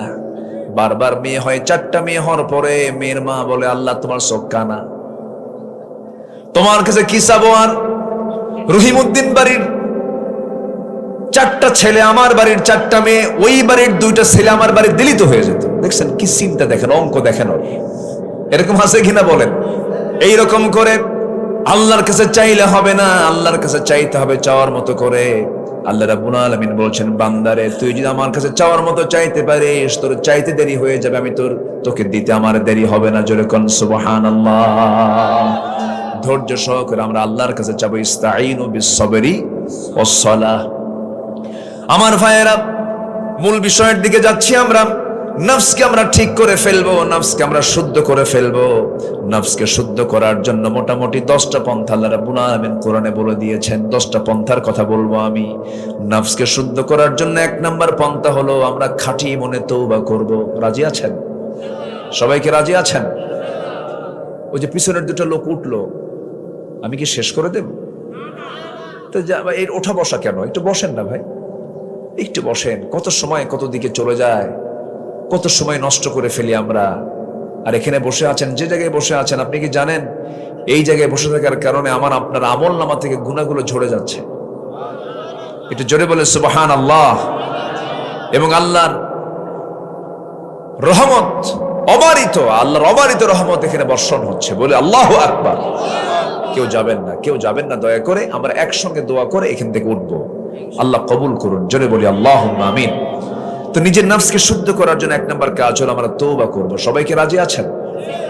আমরা তওবা করব। তওবা করলে আল্লাহ বিপদ থেকে বাঁচাবেন, আল্লাহ আমাকে আপনাকে মাফ করে দিবেন। জোরে বলি সুবহানাল্লাহ। সম্মানিত ভাইরা, আমি সেই দিনের ভূমিকম্প, ঘন ঘন ভূমিকম্প হচ্ছে, এই ভূমিকম্প কিন্তু একটা চলমান প্রক্রিয়া। আমরা যে জমিনে বসে আছি এটা কিন্তু স্থির না, চঞ্চল, খুব ব্যস্ত এই জমিন, খুব নড়াচড়া করতে পারে। প্লেট আছে, প্লেট, এই প্লেটটা নড়াচড়া করলে সঙ্গে সঙ্গে নড়ে ওঠে।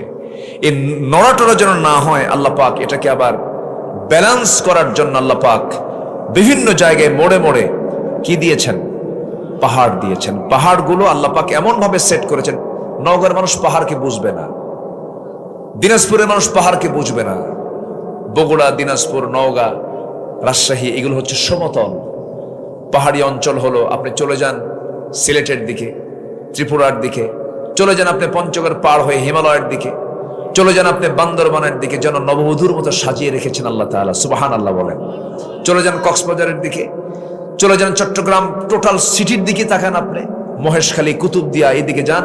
বিমান থেকে যখন নিচের দিকে তাকানো হয় যেন মনে হয় আল্লাহ তাআলা সাজানো পৃথিবী কি সুন্দর করে সাজিয়ে রেখেছে। যেরকম সুবহানাল্লাহ। আচ্ছা, পাহাড়ের যে বাইরের অংশটুকু আমরা দেখি, এটা বেশি লম্বা না ভিত বেশি লম্বা? ভিতটা বেশি লম্বা। মাত্র 10% হলো পাহাড়ের উপরের, যেটা চোখে পড়ে 10%, আর 90% ভিত হলো পাহাড়ের নিচে। যেরকম সুবহানাল্লাহ। কেন করেছেন? এটা করার কারণ হলো আল্লাহ রাব্বুল আলামিন বলেন, وَأَلْقَى فِي الْأَرْضِ رَوَاسِيَ أَن تَمِيدَ بِكُمْ وَأَنْهَارًا وَسُبُلًا لَعَلَّكُمْ تَهْتَدُونَ। আর জমিনে তিনি স্থাপন করেছেন সুদৃঢ় পর্বতমালা, পাহাড় পর্বতমালা তিনি তৈরি করেছেন, যাতে তোমাদের নিয়ে জমিন যেন হেলে না যায়, নড়াচড়া না করে। সুবহানাল্লাহ বলা যাবে না। আর নদ নদী পথসমূহ দিয়েছেন যেন তোমরা পথ প্রাপ্ত হও। এই যে আকাশের চাঁদটা দিয়েছেন, এটা হলো রাতের ঘড়ি। এই ঘড়িকে দেখে দেখে নাবিকরা ওই যে যুদ্ধ জাহাজ, রণতরী, এমনকি যে সমস্ত মালামাল যান বহন করে নৌকা পথে, এই সমস্ত তারকাগুলো দেখে দেখে, এই সমস্ত চাঁদগুলো দেখে দেখেই তারা পথ নির্দেশ করে, সুন্দর করে চলে। সুবহানাল্লাহ বলা যাবে না।